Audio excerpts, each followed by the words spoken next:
dans les épisodes précédents. Ces deux rochers qui sont posés tout en haut là-haut, vous en pensez quoi? C'est la nature ou pas? Là vous voyez clairement quoi, chaque rocher a sa place spécifique. Voilà, donc là on a vraiment l'impression que ce rocher a été posé dessus. Cet immense rocher est maintenu par d'autres petites pierres. Si on en croit la version des locaux, ces rochers empilés les uns sur les autres seraient l'œuvre de la nature. La nature ne peut pas finalement se permettre de telles irrégularités.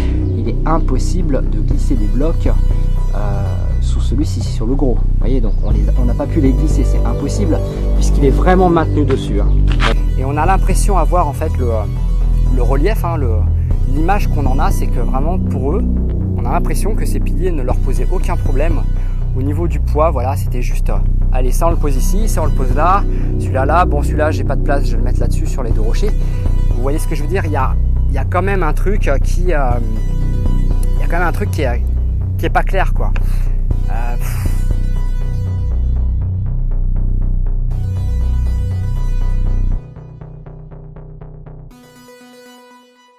Les friends, me voilà encore pour une nouvelle vidéo sur les petits rochers de MP. Alors les petits, il faut voir grand parce que ce sont des énormes rochers.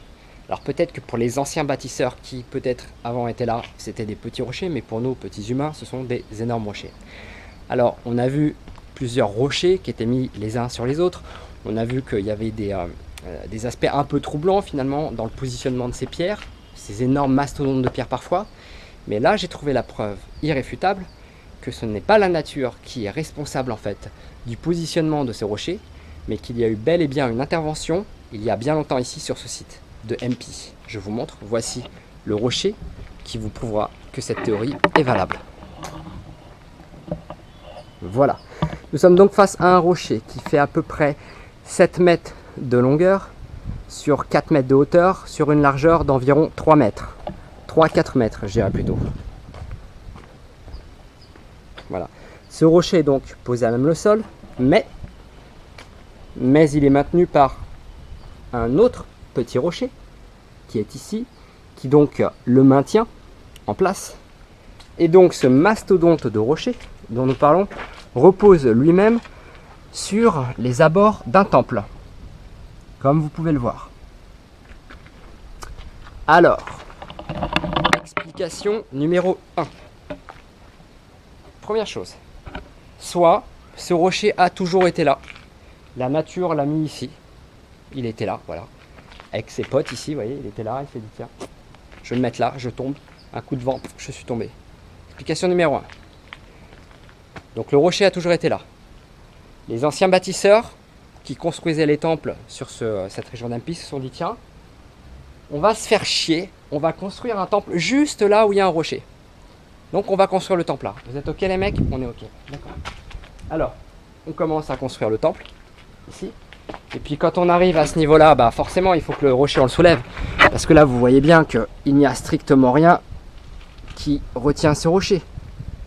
Voilà, ce rocher en fait est maintenu, on va dire, par le temple. Donc on peut supposer qu'avant ce rocher était par terre.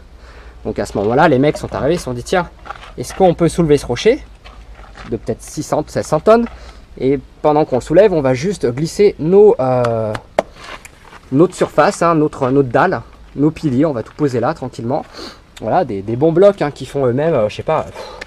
Voilà, parce que là je suis en train de vous montrer des blocs ici. Je veux dire, ce sont même pas des blocs, ce sont des dalles, vraiment des dalles qui vont d'ici jusque là-bas. Donc ça c'est une seule dalle après sur laquelle on a posé et recouvert d'autres piliers. Mais voilà, donc rien que cette dalle, elle doit faire, je sais pas, au bas mot, je dirais 300 tonnes, j'en sais rien, vous voyez. Mais bon, il a fallu quand même un moment soulever ce rocher pour poser en fait, édifier ce temple, voilà. Mais vous êtes d'accord avec moi que c'est la théorie la plus, on va dire la moins crédible. Donc deuxième solution, ce temple a été construit initialement là où il est. Et puis par on ne sait quelle raison, ce rocher est venu tomber sur ce temple. Voilà, il est venu tomber. Alors bon, on est d'accord et on s'accorde à dire que si ce rocher était tombé sur ce temple, Je veux dire, vu sa taille, vu la portée qu'il a, je pense qu'il aurait envoyé ce temple valdinguer, donc tout se serait écroulé comme une boîte d'allumettes ou comme un château de cartes si vous préférez. Et là, ça aurait été crédible. Seulement, je vous montre autre chose. Nous allons contourner ce rocher. Nous y arrivons. Et là, nous constatons, tout simplement, que ce rocher n'est pas tombé, mais qu'il est simplement venu glisser sur le temple. Donc il a été posé délicatement sur ce temple. Pourquoi? Parce que le pilier de ce temple a été déplacé de quelques centimètres sur la droite. Donc là en haut, vous pouvez voir, tout simplement, à l'origine, l'endroit où le pilier était positionné. Et vous voyez bien que en venant taper le pilier, le rocher l'a déplacé. Et vous voyez que le pilier se déporte d'environ 20 cm sur la droite. Voilà, c'est la première chose. Donc pour que le rocher soit venu glisser délicatement, il a fallu qu'à un moment ou à un autre, il était déplacé et bougé par quelqu'un ou par quelque chose pour venir se poser ainsi. Voilà, ce n'est pas un hasard. Alors là, si on regarde en plus de plus près à l'intérieur de cette pièce, c'est parti. On voit que le rocher a été posé dessus, mais qu'en plus, il a été taillé pour faire en sorte de venir épouser le rebord du temple. Vous voyez bien, je vous montre ici. Là, on voit que ça a été découpé pour faire en sorte de venir bien se poser dessus et pour pas non plus abîmer le temple. Vous voyez. Donc ce rocher a volontairement été amené ici. Je dis bien volontairement. Donc pas par le Saint-Esprit, mais par, on va dire, une intelligence qui voulait que ce rocher soit là. Alors pourquoi, j'en sais rien. Et vous voyez qu'en venant culbuter sur le temple, il est venu déplacer en fait le pilier de quelques centimètres. Voilà. Alors les friends, vous en pensez quoi? Voilà. Qu'est-ce qu'il y a à dire de plus? Il n'y a rien à dire de plus. Et ce rocher à vue d'œil, je ne sais pas si vous réalisez, mais c'est, je sais pas, il faudrait, je sais pas, il faudrait une vingtaine de grues peut-être pour le soulever, je sais pas. Sachant qu'une grue peut soulever 20 tonnes, ce rocher doit bien faire 300 tonnes au moins, si ce n'est pas 500. Vous êtes d'accord? Combien de grues il aurait fallu? Si les grues avaient existé, s'ils avaient eu des grues, les anciens bâtisseurs, il en aurait fallu beaucoup. Si les anciens bâtisseurs s'étaient servis effectivement des éléphants, comme il est dit, pour pousser des blocs de pierre, il en aurait fallu beaucoup des éléphants pour amener juste ce rocher juste là, vous voyez? Juste comme ça. Donc il aurait fallu que ce rocher soit harnaché, si je peux dire, et que les éléphants aient été... alors non pas ici, parce que là vous voyez qu'on ne peut pas mettre 50 éléphants ni 100. Donc il aurait fallu que les éléphants soient de l'autre côté donc de ce temple, et que les cordes, ou peu importe, passent à travers les piliers du temple. Non mais c'est impossible, on est d'accord que c'est pas possible. Donc voilà, donc je suis content les friends, parce que là au moins, les évidences sont là, l'évidence est là, on ne peut pas être plus clair sur le rocher. Voilà. Donc, et si vous venez à MP, que vous avez une autre théorie, ou si vous avez entendu parler d'une autre théorie, je suis totalement preneur, les friends, franchement, faites-le moi savoir, remettez-moi à ma place, donnez-moi une bonne leçon, et dites-moi que je me trompe, dites-moi qu'il faut. Dites-moi que ce rocher a été là avant, a toujours été là. Dites-moi que la nature a effectivement positionné un rocher ici, comme par hasard pour le laisser.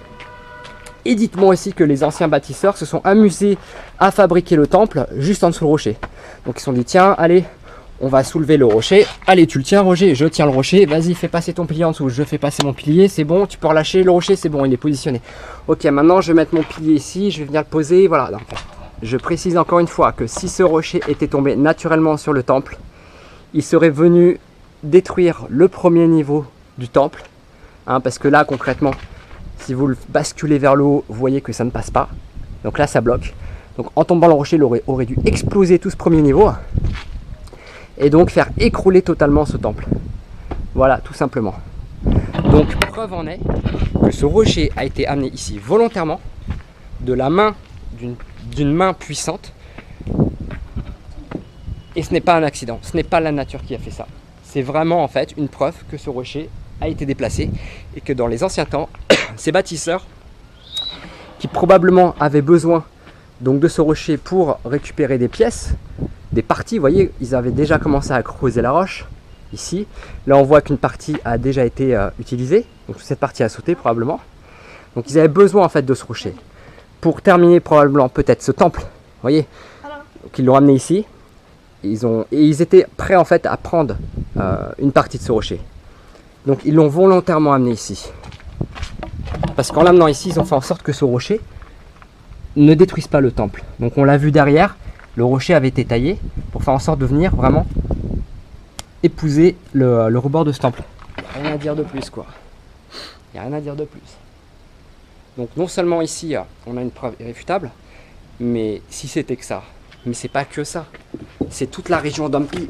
Ce sont des milliers de kilomètres carrés, et je dis bien des milliers de kilomètres carrés, qui regorgent en fait de rochers posés les uns sur les autres, comme des petits dominos, comme si quelqu'un avait tout simplement posé ces rochers les uns sur les autres, comme si une main invisible était venue en fait positionner ces rochers comme ça, de la sorte, de pouvoir les utiliser quand le moment serait venu pour construire des temples. Voilà. Et c'est vraiment la sensation que j'ai, c'est que plutôt que d'avoir des rochers éparpillés finalement sur des centaines de kilomètres carrés, autant les amener tous à un même endroit, les empiler les uns sur les autres et les utiliser quand on en a besoin. C'est une façon de ranger les choses. Vous voyez, on range, on stocke en élévation, en hauteur. Et c'est la sensation qu'on a quand on est sur MP, c'est que tout a été stocké et élevé en fait en hauteur. Voilà. Donc comme quoi les bâtisseurs possédaient en fait une performance pour déplacer des rochers aussi énormes. Et pour les déplacer, on voit que le pilier a légèrement bougé au-dessus. Donc quelque part, ce rocher est arrivé en douceur à un moment donné. Peut-être qu'il se déplaçait, je veux dire, en légèreté. Et qu'à un moment, le mec n'a pas su l'arrêter à temps. Voilà. Mais je doute que ce rocher ait été tiré par des éléphants ou roulé sur des rondins de bois qui n'auraient de toute façon pas supporté le poids de ce mastodonte de rocher. Voilà, c'est QFD les friends, j'ai rien d'autre à rajouter. À vous de voir, faites-vous votre propre idée. Et revoyez cette vidéo, revoyez les rochers. Et vous me direz ce que vous en pensez. Je vous dis à plus tard. Ciao.